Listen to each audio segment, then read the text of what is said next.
Amen. On dit Amen. Amen. C'est une joie dans mon cœur encore, dans cette soirée, de pouvoir apporter ce que Dieu a mis dans mon cœur. Je ne vous le cache pas, hein, c'est une grande crainte, toujours de parler lorsque le Seigneur met une pensée dans nos cœurs. Et nous le faisons parce que Dieu nous le demande de le faire. Je suis ici parce que c'est Dieu qui le veut. Je vous promets que je ne peux pas dû être là. Mais dans mon cœur, il y avait ce message qui battait. Alors je remercie mon ami qui m'a laissé la place aussi. Voilà. Vous savez que lorsque je prépare un message, je mets toujours un thème. Et puis j'aimerais que tu réalises comment le Seigneur veut te parler. Comment le Seigneur, il veut te dire les choses telles qu'elles sont par l'écriture de la parole. Rien d'autre. La parole suffit en elle-même pour te parler. Et le thème que j'ai mis, c'est cela. Et puis, vous savez, je ne vous le cache pas, que j'étais sur un message, et puis je lis pendant 2 jours. Et puis un matin, je me lève, et puis le Seigneur m'a guidé sur un mot. Et puis je l'ai noté. Le thème de la parole, c'est « Dieu te rappelle à revenir à lui ». Est-ce que tu réalises? Dieu te rappelle à revenir à lui. Et pourquoi Dieu te rappelle? Parce qu'il t'aime et il veut le meilleur pour toi, pour ton foyer. Si Dieu te rappelle, c'est parce que tu es éloigné de lui. Comment s'éloigner du Seigneur? Nous que nous avons connu la grâce, nous que le Seigneur nous a purifiés, pardonnés, comment on peut s'éloigner de lui? Et lorsqu'on ne fait plus attention, quand Dieu nous parle, quand il y a des mises en garde, nous faisons à la manière que nous nous voulons, alors ça peut être quelque chose de danger pour nous. Tu es là et tu le réalises dans ton cœur que tu es éloigné du Seigneur. Tu le sais plus profond de ton cœur. Et j'ai mis en introduction ce verset qui nous dit cela. C'est pour la liberté que Christ nous a affranchis. Demeurons donc fermes et ne vous laissez pas mettre de nouveau sous le joug de la servitude. Nous étions autrefois sous le joug de la servitude, mais Christ nous a arrachés des ténèbres pour nous mettre à la lumière, du péché à la sainteté. Ne vous mettez pas de nouveau. Cela veut dire que tu peux te mettre de nouveau sous le joug où Christ t'a enlevé. Et j'aimerais te dire et répéter, le Seigneur t'appelle et il veut te sauver. Qui t'a arrêté? Qui a brisé ton élan? Ton zèle que tu avais pour ton maître? Qui t'a arrêté dans ta course? Il y a le verset de Galates qui nous dit aussi, dans le verset 5 et au verset 7, « Vous courez bien. Qui vous a empêché pour obéir à la vérité ?» J'étais en train de lire ce verset, puis j'étais touché dans mon cœur. C'est comme si que tu vas courir pour remporter un prix inestimable. Et lorsque tu as fini ta course, alors tu as gagné quelque chose d'inestimable. J'aimerais te dire, pendant ta course, il y a un trésor qui t'attend dans le ciel et tu refuses parce que tu t'es arrêté de marcher. Christ il veut te donner ce trésor. Et alors, qui t'a empêché d'obéir à la vérité? Qui t'a empêché?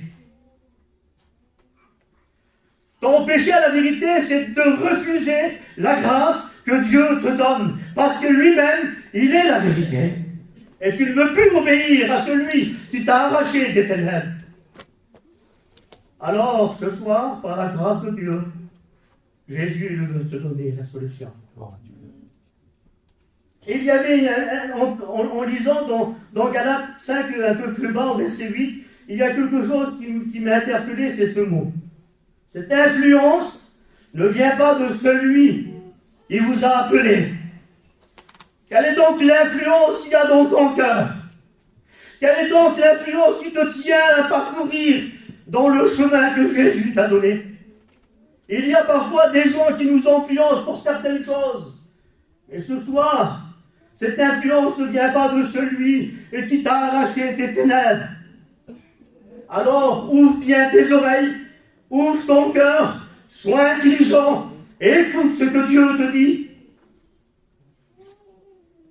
Tu t'es mis sur un autre chemin que celui de la vérité. Tu t'es mis sur un autre chemin que celui de la vérité.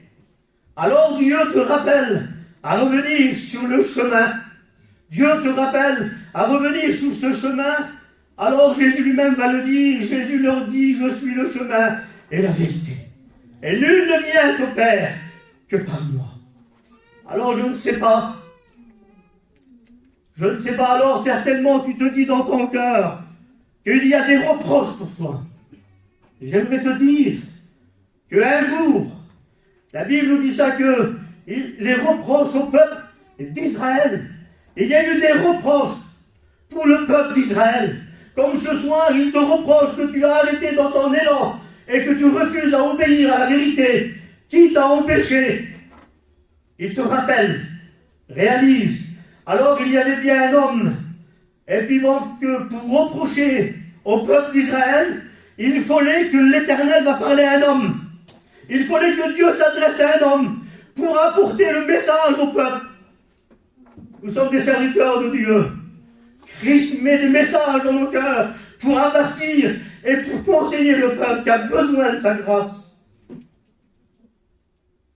Jérémie 2 au verset 1 nous dit cela, écoutez. Et là, c'est la parole de l'Éternel qui fut adressée en ces mots. C'est l'Éternel qui va parler à Jérémie et il va lui dire quelque chose. Il va lui dire cela. Il va dire, va, écris aux oreilles de Jérusalem. Ainsi parle l'Éternel. Quand lui, il a décidé de parler à quelqu'un, alors il se sert des hommes, et c'est pour cela que c'est par l'esprit que des hommes ont parlé. J'aimerais vous dire, si Dieu, l'Éternel, a parlé à Jérémie de cette façon, à chaque fois qu'un serviteur de Dieu viendra prendre la parole, alors c'est par le Saint-Esprit qu'ils vont parler, et ces mots-là sont accompagnés par la grâce et par le Saint-Esprit, afin que ton cœur ne s'ouvre et que tu reçois la semence dans ton cœur. Alors Jérémie va dire cela au peuple.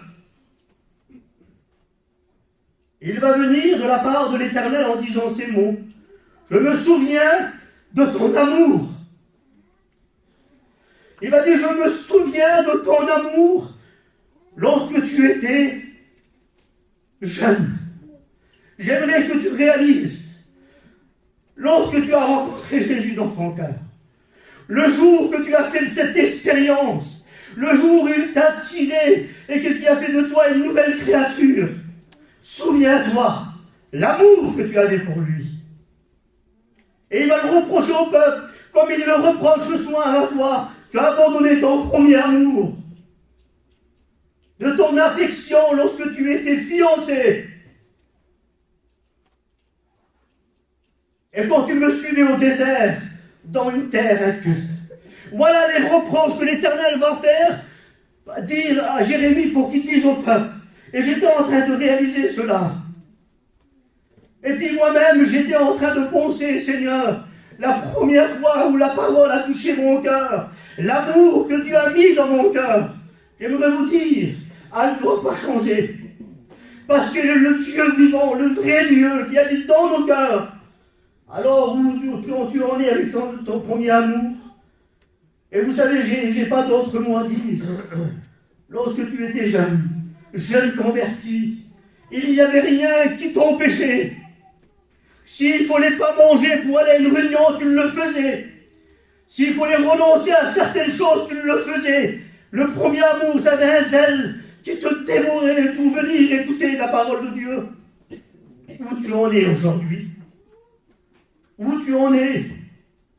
Et ton affection que tu avais, le temps que tu lui donnais, les moments que tu passais à part avec lui.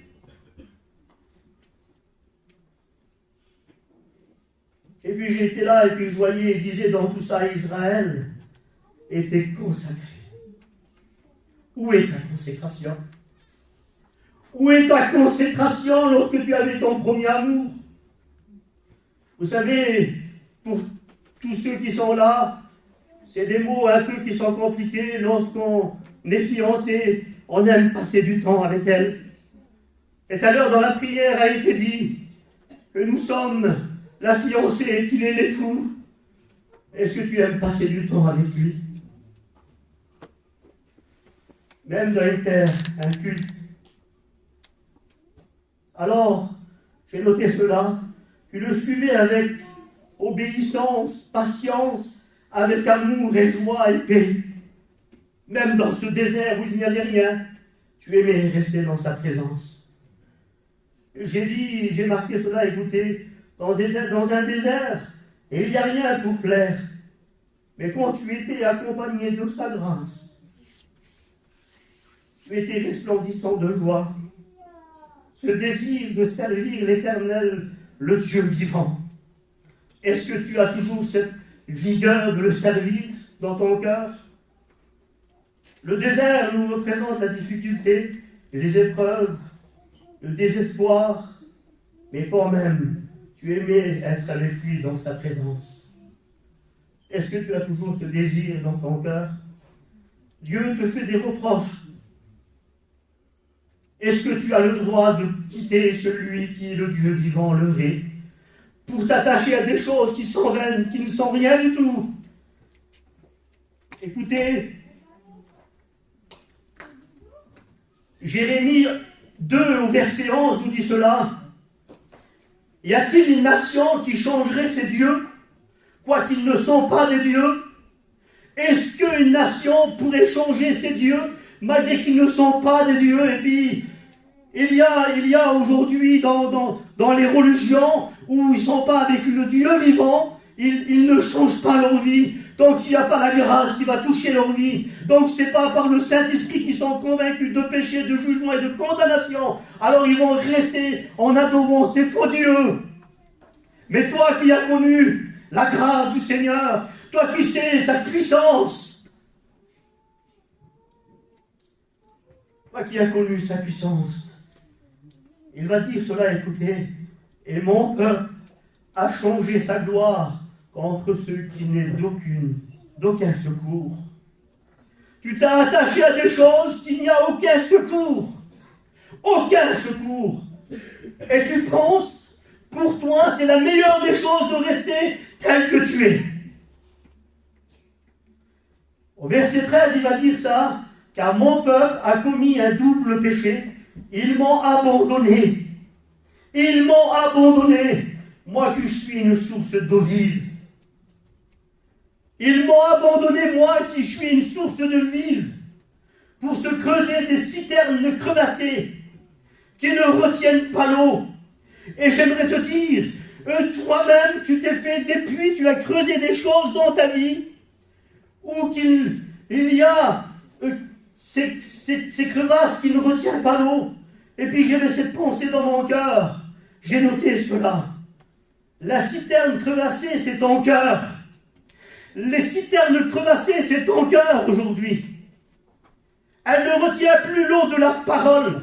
Elle ne veut plus accepter la reprimande de la parole, même plus se laisser convaincre par le Saint-Esprit. Dieu te reproche que tu as abandonné ton premier amour. Alors, vous savez, je vous annonce ce que j'ai dans le Seigneur a mis sur mon cœur. Je pense que simplement avec l'écriture de la parole et le Saint-Esprit qui convainc vos cœurs pour celui qui a délaissé son premier amour. J'étais en train de lire ce verset qui se trouve dans les psaumes 80 au verset 9. Il dit ça, écoutez, tu as arraché de l'Égypte une vigne. Tu as arraché de l'Égypte une vigne. L'image qu'on a été arraché du péché pour être dans sa priorité à lui, de vivre pour lui. Et je voyais ça, et puis cette vigne-là me faisait penser à celui qui portait du fruit pour le Seigneur. Celui qui était là et qui avait du feuillage et du fruit. Et toi, tu as tout abandonné. Et puis Jérémie 2 au verset 21 nous dit cela, écoutez. Je t'avais planté comme une vigne, excellent, et du meilleur plan. Comment as-tu changé? Comment as-tu changé et dégénéré à une vigne étrangère? À tel point que tu es venu étranger, loin de ta face de Dieu. Mais le Seigneur te rappelle à revenir à lui, car il a des plans pour toi. Osée 10 au verset 1 nous dit cela. Israël était une vigne féconde et qui rendait beaucoup de fruits. Plus ces fruits étaient en abondance. Quel est donc le fruit que tu mènes maintenant? Quel est donc le fruit que tu mènes? Ésaïe 5 au verset 1 nous dit aussi cela. Il a remué le sol et ôté les pierres, et il a mis un plan excellent. Il bâtit autour, au milieu d'elle, et il creusa aussi une cuve. Et puis il espérait qu'elle produirait du bon raisin, mais elle a produit du mauvais raisin. Comment aujourd'hui tu es? Cette vigne que tu étais resplendissant devant le Seigneur, aujourd'hui, quel est donc le fruit que tu portes? Et Dieu va dire au verset 4 encore, et Dieu met tout en œuvre pour que tu sois béni. Il met tout en œuvre pour que tu reçois la parole dans ton cœur. Et il va dire cela, écoutez, y a-t-il encore à faire à ma vigne que je n'ai pas fait pour elle? Pourquoi, quand j'espérais qu'elle produit du bon raisin, en a-t-elle produit du mauvais? Lorsqu'on ne se laisse plus guider par la parole, lorsqu'on n'obéit plus à la parole, lorsqu'on n'écoute plus le Seigneur nous parler, alors on creuse et on se fait à nous-mêmes un évangile comme nous on veut. Mais le Seigneur te reproche que tu as abandonné ton premier amour. Alors, il va dire, je vous dirai maintenant ce que je vais faire à ma vigne. J'arracherai la haie pour qu'elle soit boutée, et je abattrai la clôture pour qu'elle soit roulée au pied. Et je voyais ce verset-là, et puis je pensais, comment cet homme prenait soin de cette vigne. Il devait l'entourer du nez, et puis il l'entoure, il prenait soin, et puis il n'apporte pas de fruits. Et à un moment donné, il va tout enlever. Et puis les gens qui vont passer, ils vont voir que tout est en friche. Et puis j'étais en train de penser, quand Jésus va dire, si le sel perdrait sa saveur, avec quoi elle lui rendra-t-on? Elle ne sert plus à être jetée dehors et foulée aux pieds des hommes. Ton témoignage, ta vie, les hommes ne voient que tu n'as plus une vie de Dieu en toi. Et le seul qui peut te rétablir, c'est bien Jésus. Il est le seul qui peut te donner ce que tu as besoin. Il va dire aussi, vous savez, ici il y a, Dieu te reproche quelque chose, que tu as abandonné ton premier amour, lorsque tu étais jeune, ton affection, tu as tout abandonné, tu as été consacré à Israël. Et puis la Bible nous dit ça dans Apocalypse 2 au verset 4.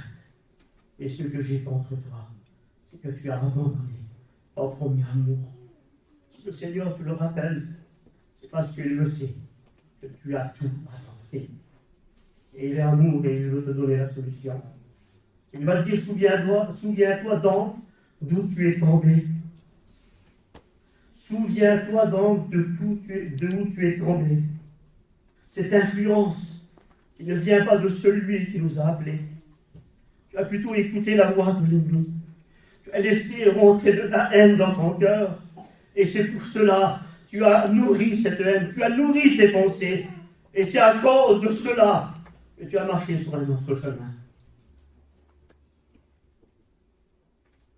Souviens-toi donc d'où tu es tombé.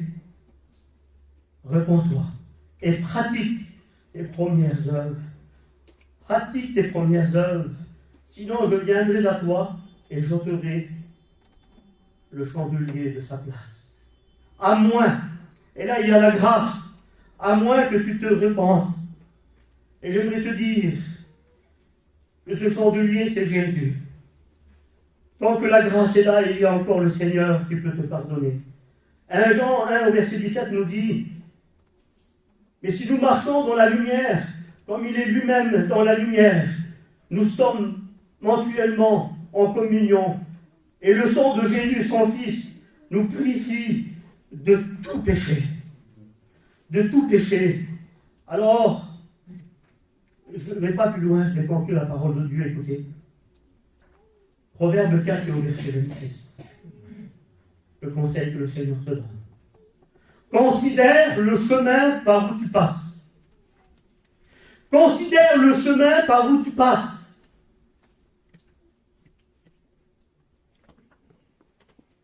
Et que toutes tes voies soient bien réglées. Que toutes tes voies soient bien réglées. Et pour être bien réglé dans tes voies, alors il faut te mettre sur le chemin que Jésus te propose. Et voilà, le Seigneur te parle, et toi, tu as cette façon de faire, au verset 27.